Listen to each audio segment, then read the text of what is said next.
Volkswagen's emissions cheating scandal will cost that automaker about $15 billion. That's a record. As part of the settlement, almost 500,000 owners of diesel Volkswagens here in the U.S. are finding out how much money they'll be offered for driving defective models. As Phil LeBeau reports, the compensation is part of a huge agreement VW reached with state and federal regulators.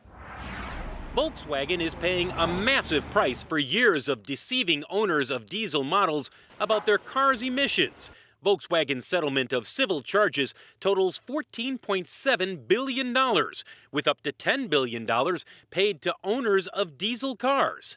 There will also be hefty sums going to the EPA and to develop zero-emission vehicles to offset the damage of VW models that broke pollution laws. You can't suck the NOx out of the air.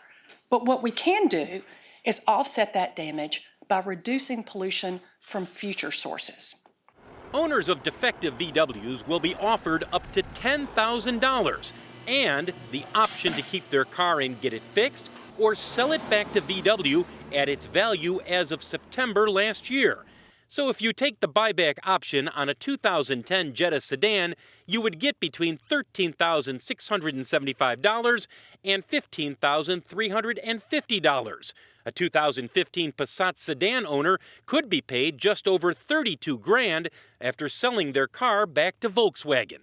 I think people are getting as much or more money than they hoped or expected out of this deal, and I think they like the option of seeing what they want to do as opposed to being forced into one kind of pathway. While the settlement is a huge step for VW executives grappling with a costly crisis, the reality is this scandal is far from being resolved. The Justice Department is still conducting a criminal investigation, and VW still needs to finalize how it will fix diesel cars parked at dealerships. And the brand is still struggling to win back buyers in the U.S., where sales are down more than 12% this year. The first compensation checks for defective diesel models could be cut this October, with one VW owner telling me, "I'm taking the cash and leaving the VW brand for good." Phil LeBeau, Nightly Business Report, Chicago.